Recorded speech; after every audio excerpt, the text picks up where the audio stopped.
欢迎来到热点新闻频道，请订阅并关注以获取最新资讯。入青云来袭，侯明昊、卢玉晓开屏救亲，女战神被下毒倒追罪囚。优酷2025年首部 S+ 仙侠剧官宣定档，卢玉晓和侯明昊这对冷脸战神 vs 黑莲花囚徒的设定直接冲上热搜。原著党透露，前2集就有高能名场面，7连胜女战神被草根罪囚当众打趴，中毒后反手伪装舞姬色诱仇人，结果假戏真做吻到床榻。优酷站内预约量已破300万，预告片雪地恋爱镜头播放量单日破1000万。卢玉晓饰演的明义顶着全剧战力天花板设定，战神造型镶满8000片金属甲胄，武打戏亲自上阵不用替身，一套飞花摘叶绝技直接冲爆 B 站打戏混剪区。但中毒后的粉色舞姬妆又娇又媚，给侯明昊喂葡萄时纱衣滑落半边香肩。监视器后的导演都忍不住喊，这段必须保一条。侯明昊的腹黑囚徒人设更绝，顶着凌乱碎发从地牢爬出来时，弹幕都在刷战损天花板。可转眼就在酒宴上勾着女主腰带挑眉，姑娘这毒，怕不是想毒到我心里。剧组透露，2人片场即兴发挥的调情台词，让编剧连夜改出18版吻戏。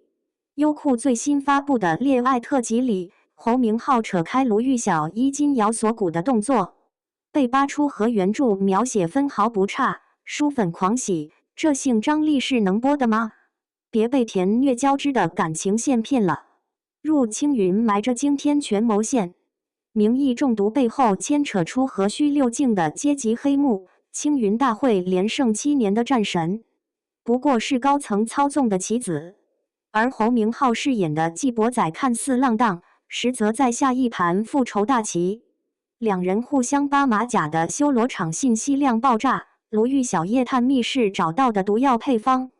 居然和侯明昊背上300道鞭痕的来历有关。剧组的服化道堪称细节狂魔，明义的战神铠甲用了非遗锻造工艺，每片甲胄仅重0.3克。他伪装舞姬时的发簪，暗藏能发射暗器的机关。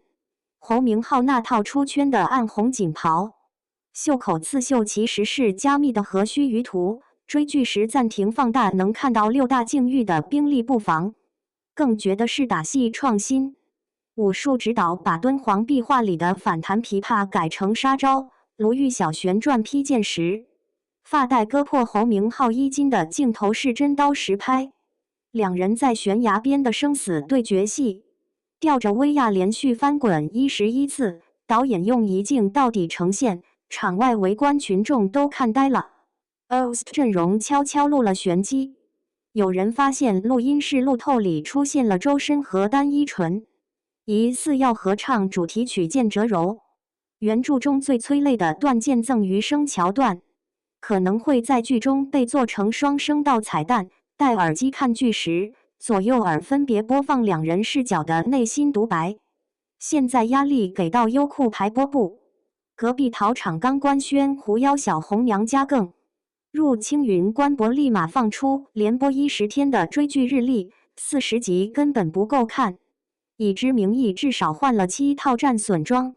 侯明昊有5次失身沐浴戏，就问库你能不能把花絮库存一次性放出来。